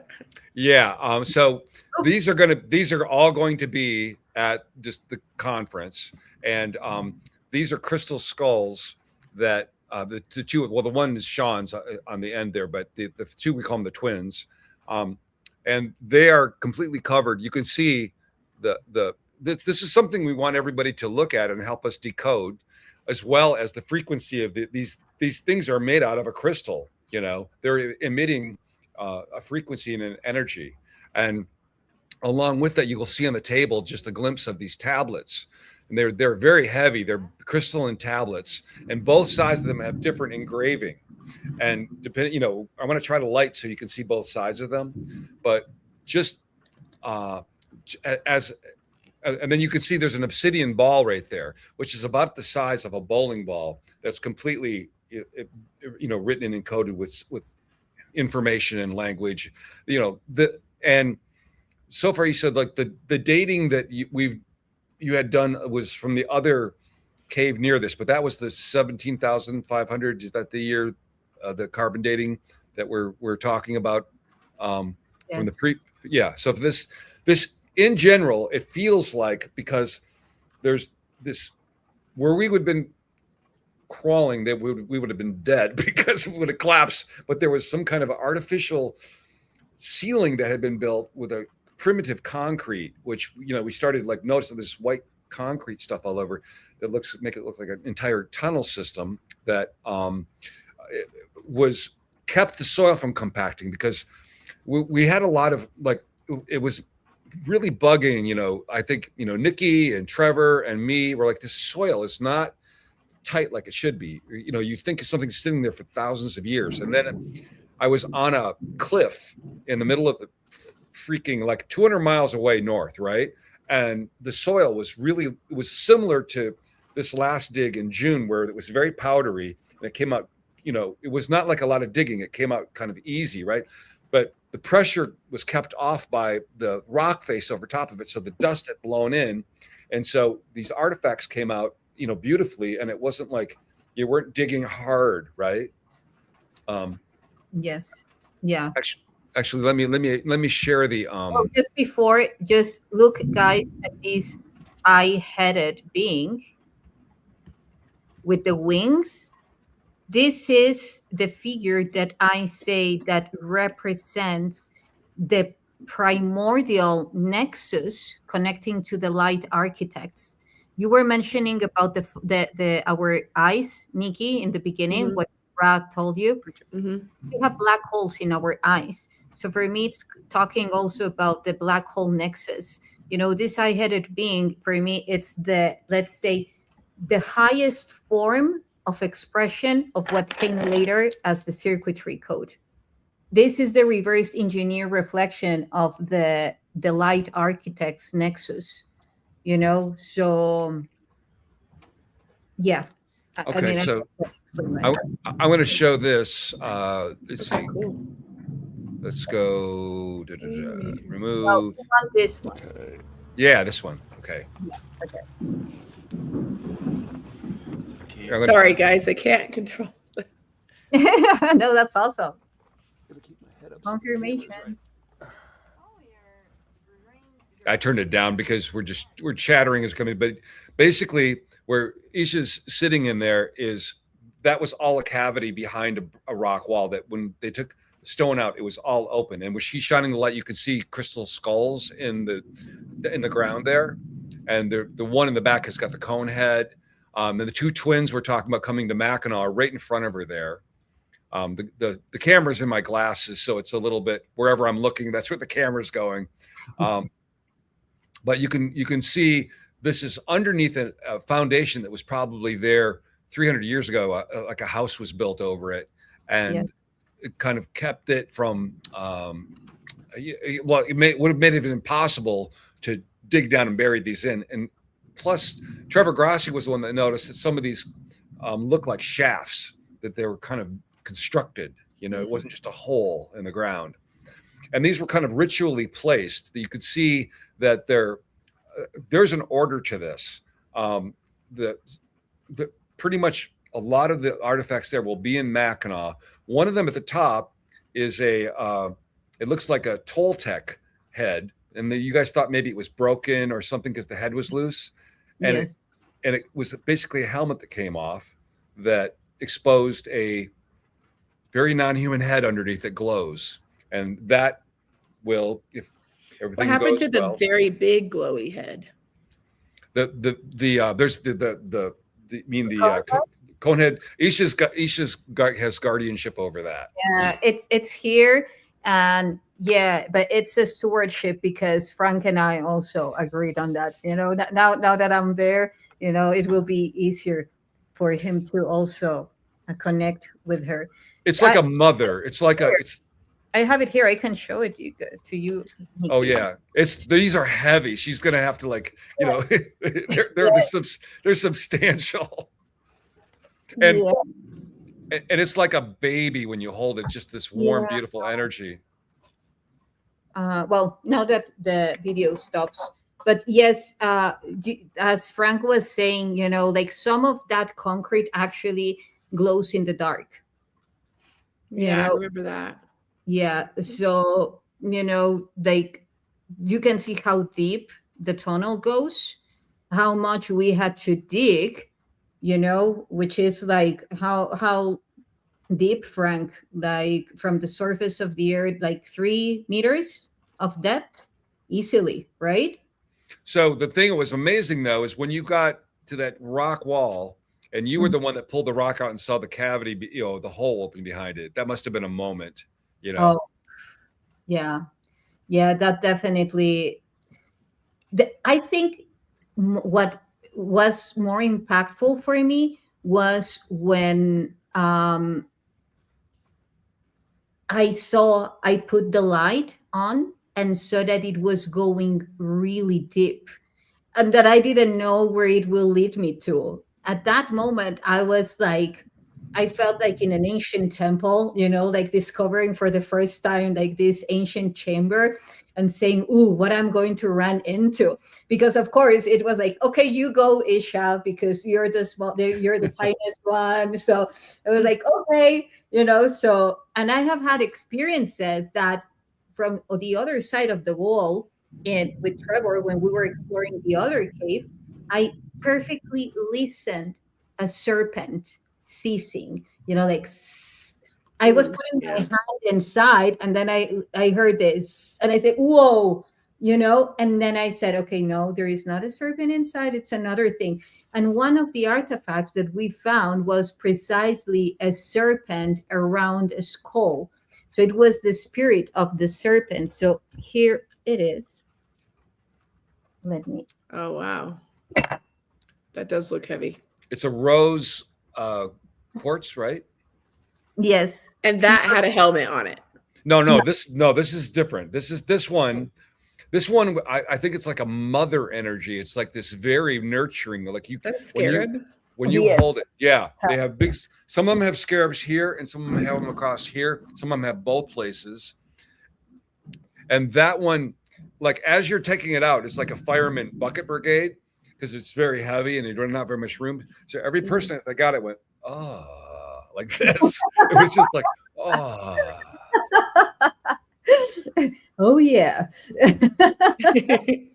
And I thought about this a lot because when you look at how they were placed, it was very intentional.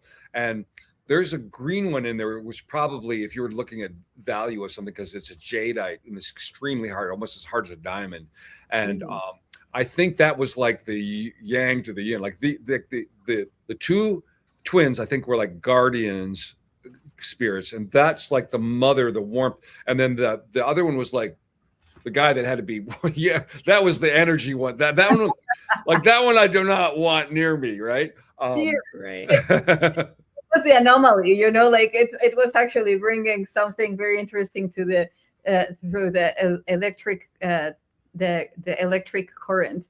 Yeah, they were doing something there with that. They were making Yes.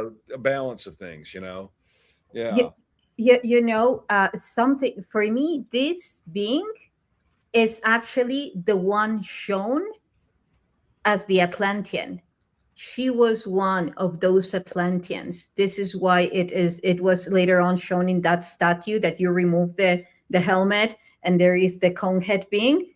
For me, she was that being, and it She was honoring. she's like was in a position where she was overlooking the rest of them too. It was a very I don't know. I'm looking to see if I've got the other guy handy. I don't have it handy. Yeah. Okay, sorry. Yeah. Well, so you guys are going to have a lot of these at the conference. Yeah, so the guy we're talking about, the Toltec head that comes up. Actually, I could probably find it on my phone real quickly and just hold it up. It will be at the conference, and we're going to have some ultraviolet light too, so that we can show you how these glow. It was Bashir, the guy who channels Bashir. I don't know what his real name is. That Trevor Hawk was saying he was doing a reading on them, and he said, "Have you guys used UV light?" You know. Darren Anka. Oh yeah, Bashar. Okay.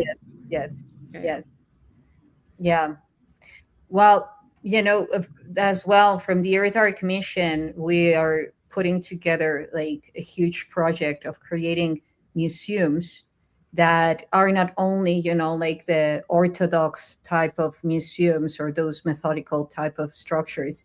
It will be more of an activating center, with all these geometries, the polymers constructing the very same structure, so that every person that goes in, it's activated by the codes of these technologies, these beautiful technologies, because for me, they are technologies, so yeah.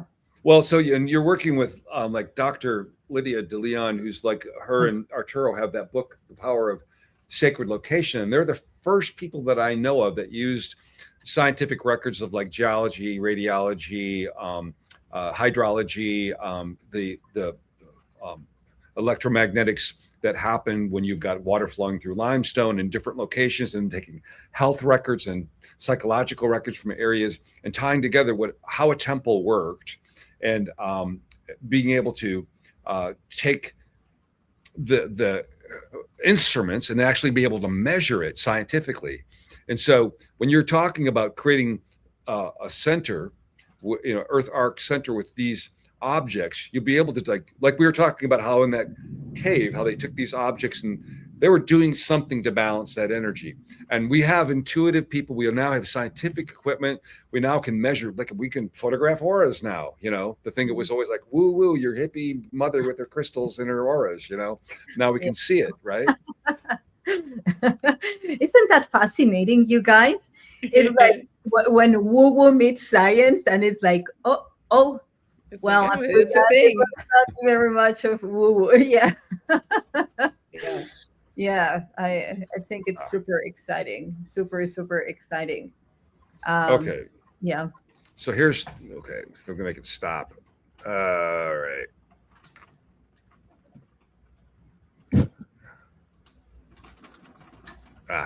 Okay. So Toltec head, right? This has got a black light on it, so it's got a kind of gray, right? And so this is the head that we thought was maybe broken because it was like loose, right? So then when we let it play, I'm gonna go forward here. This is what it looked like underneath. Oh, nice. Yeah. Yeah. So you go, and so it slipped off. Like this was kind of an inadvertent video, but like so that comes off. We don't have a good shot of that, but comes off, and that's underneath. I do have a shot of me. I was at the mouth of the cave, so I was the guy that would take them into the sunlight for the first time in how many thousands of years. So I do have a picture there of taking it off there, but that says a lot. Are you going to have a black light in your display in Mackinaw? It could happen. Okay. It should happen. Yeah. We're definitely, I'm trying to figure out like how I will do this, because some of these are very active with the black light, and some you want to see under a bright light. And so the less regular light you have, the more, brilliantly they glow. So I'm trying to figure out exactly how I'm going to situate that yet. So we're going to definitely have a black light. Yes. So guys, whoever join us, be careful and wash your clothes, because there will be black lights. So yeah, no, that's super exciting. I mean, I always say it, Frank, thank you for putting all of this together.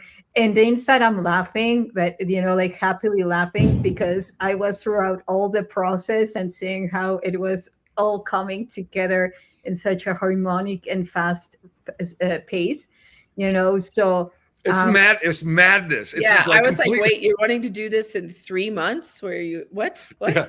I got a hold of Nikki. I'm like, Nikki, help! I don't know. Like this, everybody keeps saying yes, and I don't know what to do. Yeah, Nikki, thank you as well, because I know that you have been supporting Frank a lot. So as Trevor said, just checking in, Tim. Yeah, we're a beautiful team. I am so grateful for having you guys and putting together this event together. Yeah, well, I think it's going to be fun. So, like, if you guys want to come chill with me, chill with them, come. It'll be fun. Yes. Yeah, I'll tell you some stuff. Yeah. Yeah, Frank, you should have put your glasses down and yeah. Yeah, so any details that you want to share with the people, because I know that a lot of people have written to me, like ask for details. I always direct them to the page. Yeah, so because this is not like most conferences where you go stay at a hotel, right? So this is a campground, and this isn't just a campground, right? It's got cabins. We have 100 cabins at the campground, but we also have another cabin village nearby. We build all the cabins, all the furniture ourselves. We have our own wood shops. We have all our own artisans, right? This is not a normal place. This is my little kingdom, okay? You're going to see what my place is like. So we also have a lot of campsites, hundreds of campsites. We have 25 different kinds of campsites, 25 different kinds of cabins. And we also have house rentals that are on the lake. We also have 2 hotels that are like one we call Lake Trail. You can walk down the trail to the lake, and it's got a beautiful view of the Straits of Mackinaw. And the other one's right in town on the sandy beach. But I'm hoping everybody will want to stay right in the campground, because what this conference really is about is going to be not just sitting in a chair in a room and then having a break. It's going to be the interactions, because I want to have we're in a gorgeous place. This place has been named the #1 summertime vacation place by TripAdvisor for like a decade, because when you get here, you'll see why. Like it was so hard. Like JP, we're trying to get his flights together. And yours too, YssaH. It's like, it takes you like forever, because you got to go this airport to this airport to this airport. Now there's 2 airports here.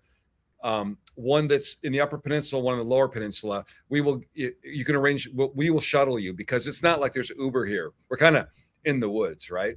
But where Michigan's like a hand, we're at the very, very tip of the hand. And then right off of our shore, you're going to look at Mackinaw Island, which is the Native Americans. That's their Garden of Eden. That's where they believe everything began. It's a very sacred place to them.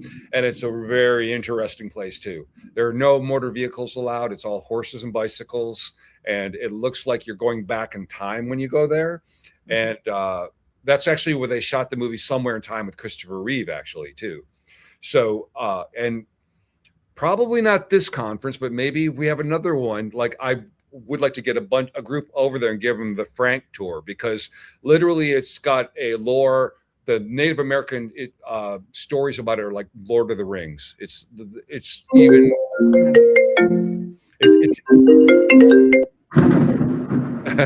Jeez, I saw that light right there. I'm like, wow. So is happy. Yeah. Yes. Well, anyway, so in the campground, what we were going to be meeting in, it was called our rally building, right? And so we're going to take a break in the middle of the day. Like we're going to get together, have a breakfast together, and then we'll have our morning sessions. And then I haven't really done everybody puts a schedule together. What's the schedule? I'm like, okay, we're floating our schedule, because the very first clear night, we're going to be going to our secret location for our sky watch, with our pine cone from the Nordic being off a spaceship and the handbags, right? And we'll probably have the pop-up museum that night. So it's going to be a very powerful night. And this dark sky area is like I've gone there with a few friends, and like in 45 seconds, ships are showing up, right? And I can't even, JP has done it with 1,000 people, right? So you mix this energy of us together there. And Emery's already asked me, like, can I videotape it? Can I use it? I'm like, everything is for everybody. That's what this is about. We need to get, we need to interact. We need to connect our memories. We need to get things That's what this is about. Come, bring your energy, help us, understand these mysteries, help us, bring down the memories of who we are, help us take agency back over this realm and make it as beautiful as we know it can be. Yeah. Well said. Well said. Yeah. Yes. Yeah. When you were saying about like going back in time with the horses and so forth, it reminded me of Cuba. So I wouldn't be surprised that underneath, under the water, there is similar technology because, the places where you have that sensation, it's not just a sensation. Speaking of what we Right. were talking at the very beginning of the show, so I'm pretty sure that after this event, it was also soul calling, Frank. Yeah, JP was, like the one, making, pointing it out. Nevertheless, for me, that's also like a huge soul mission. And after that event, things will be taking place in Mackinaw, besides the spaceship that most likely will be coming and say hi. Yeah. There's that. Yeah. Yeah. Yeah. Well, I mean, I'm going to get some, like I have to finish locking it down, but some night vision goggles as well, because you get plasma beings and you also get cloaked ships that are much easier to see with those. Because this is in my humble opinion, in my research, that some of the guys that have talked about Roswell, when they got there, it was really dark black and it was at night, and it had been a few days after this had happened, and they didn't have those big lights like they have now, right? This is like World War II Jeeps or whatever. And so one of the ship had been ripped open, and one of the guys stuck his head inside, and he could see out like it was daylight, but it was green, like, the night vision goggles. So in my humble opinion, night vision goggles are basically backwards engineered Roswell technology. So that's probably why when you go to Sedona and you go on these UFO tours, or you come to Mackinaw and you use, we're going to get some backwards engineered Roswell technology, you're able to see ships, plasma beings, and other things that you wouldn't normally see. And it's that your consciousness, you don't need to like have a radio. You're us together telling them it's okay, that we want to have that interaction, is what makes it work, and then also all those people watching, because that sky is huge. I mean, you could miss something over here, so we need everybody, Yes. Well, one scaredy cat can mess the whole thing up. You have to be open. Oh, okay. Yes. Yeah. Very good. So yeah, we're going to have a lecture before. Okay. So we have to tell you that, okay, I don't care what you think, or that you think this is crazy or whatever, but when you first see something in the sky like that moving, or a ship or something, some people will get panicked. And so you just need to, and they will leave. If you like freak out, they will leave. So yeah. we need to make sure everybody, if we have like a night or two where it's iffy, I have an area where we can go at the campground where it's very dark, and we can have a trial run. We can kind of get everybody warmed up, right? So it looks like it's going to be beautiful all 3 days. Maybe we'll hold that till the third day, but we can do a warm up, because actually we can walk right out of the building. We have this beautiful little bridge with teeny little solar lights on it, and then we can go over to a area with nobody's there, and there's a sky there, and we can have a little practice session, so we can get everybody kind of over the jitters and nerves, because it's not something that most people are used to seeing. And when it happens and it's dramatic, it can be, it can give you anxiety, and they respond. Like they're not, what we're going to be bringing down can be it's very benevolent. It's very benevolent, and they do not want to have you be frightened. So thank you for mentioning that, Nikki. And that's something that we want to make sure we're very careful to get everybody prepared mentally for that. Yeah. Well, I mean, any other thing that you want to go through, like sharing with people? Well, you could just remember the easiest way to find it is if you just remember disclosure in Mackinaw. It'll show up on the search engine. But if you go to Mortals of Earth, it's linked there. Then you can look at the speakers. You can look at the flyer. You can look at everybody's background. You can. It has the links to the campground. And So you're you also, if you can't come in person, you do have a online thing. Oh, so you guys both have coupon codes. So whoever's your favorite, you can use their coupon code here. Because if you were going to attend from anywhere on Earth, we'll have an online version, that'll be accessible. And so you can save 10% by giving your coupon code of. Okay, Nikkiana Jones. yeah. Well, Yeah. so is Nikkiana Jones like the whole thing? Nikkiana Jones, I right? don't know. I haven't set it up yet. Oh, Do I okay. have? Okay. Okay. Well, I need to do that. YssaH, you have yours right. I'm YssaH. going to do Nikkiana Jones all in one. Okay. Just Okay. like my name. There you go, Isha. Okay, so YssaH is your coupon for 10%, and then Nikkiana Jones will be set up maybe in an hour after this. In an hour. Hurry, calm down. Yeah, yeah. So and that will give you access to everything, and we're going to try to have it. There we go. Yeah, we're going to try to have it. Everything, even the Skywatch, will have a camera there for that. That one will. It's a big sky, and sometimes capturing everything with what we have might be more challenging. But I think Emery is so excited about it that he wants to make sure that he has it captured and he can use it. So we're gonna. He knows what will be taking place. Yeah, I will tell you stories about that guy. Between him and those guys are spooky. You get them together, who knows, man. I mean, JP held the crystal in his hand that told him the past, the present, and the future, and I see it happening. Like the guy sees stuff that before it happens. So yeah. Anyway, thank you so much. These are some of my favorite people in the world, and to have them at this conference, you're gonna have a chance to get to know them in the way that I do, which is so special. My life is so enriched, so beautiful because I know you guys, and thank you, Frank. I'm so excited about sharing you with the people that are coming, and I want you to meet, my brothers and my family and my staff, and I've been telling them all. I said, you have no idea how beautiful these people are, Anyway. Well, in my eyes, your reflection is so right back at you. Thank you. That's a cool saying. Yeah.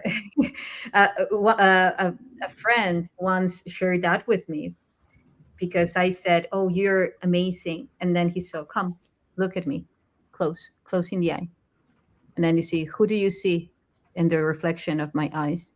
And I say, myself. There you go.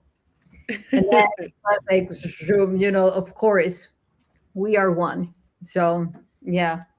So just, an anecdote on that is I noticed that people, and I mean this, like Christ-like energy, like Trevor Grassi and Filippo Biondi and Louis de Cordier, these people that are just selfless people. I noticed that the people that go after them, it's just it just reveals how their flaws and their faults, I mean, because when you number one, they would never, none of those guys would ever say anything negative about anybody else, right? And then when you get to meet them, you just feel that energy. And then when I see people attack them for ego, pride, jealousy, or whatever, and the things they say, I'm just like, oh, well, that explains a lot. Oh, I got that now. It's something that I've kind of learned to watch for. Anyway, thank you. Oh, thank you. Me too. Thank you, Frank. Thank you, Nikki. All right, we'll be seeing you guys soon, and then I think we'll do another live stream pretty soon again. So yes. By the way, tomorrow we have Frank and JP and Trevor Grassi. So for that. Wow, I'm the luckiest boy in the world. No, yeah, we're making it big here. Yeah. Cool.